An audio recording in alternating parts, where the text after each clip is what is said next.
मायावी मृग के पीछे भागे राम। माया के कहने से मायावी मृग के पीछे मायापति राम।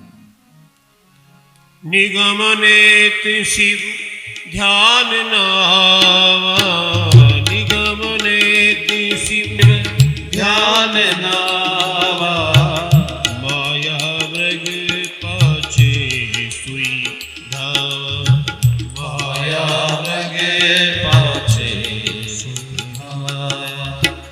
कबहु के निकट, कबहु के निकट,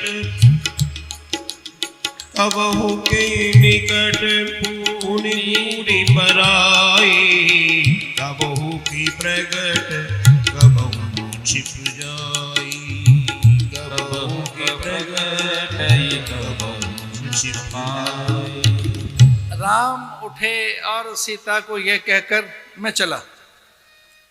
सीता ने कहा अहो रूप महो लक्ष्मी, स्वर संपच्च शोभना, मृगो अद्भुतो विचित्रांगे, हृदयं हरतीव मे।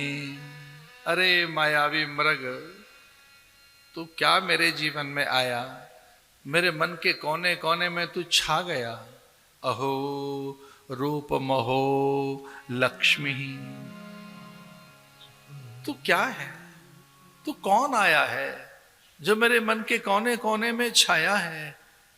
क्या है तू, तुझे पाने की कामना, तुझे छूने की कामना, तुझे अपने पास रखने की भावना इतनी बलवती बन गई है। अरे तू है कौन जो मेरे मन को मथ रहा है। स्वामी पकड़ लाना जल्दी उसे। भगवान पीछे पीछे गए, कभी आगे कभी पीछे।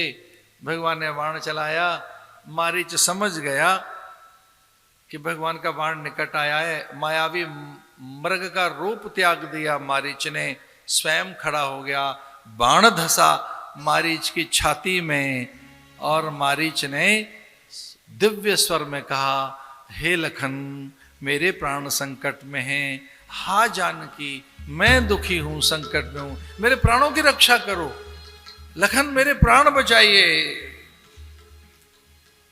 मायावी मृग ने मंत्र से, जो कि राम स्वयं बन सकता था, मारीच ऐसे मंत्र बल जानता था।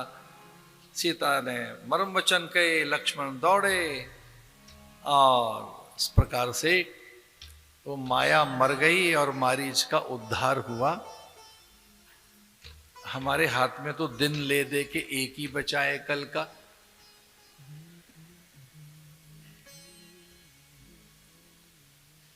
क्या बताएं महाराज, यों मान के चलिए सीता का हरण हुआ।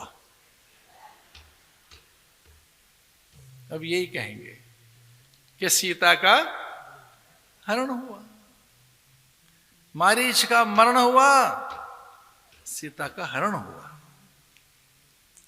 अब वो किस ढंग से वो आया, दशकंदर साधु वेश बनाकर सीता का हरण करके जटायु ने युद्ध किया और अशोक वाटिका में सीता जी पहुंच गई। क्या थोड़े से सोने की चीज पर मन आया कि सोने की लंका में ही पहुंच गई।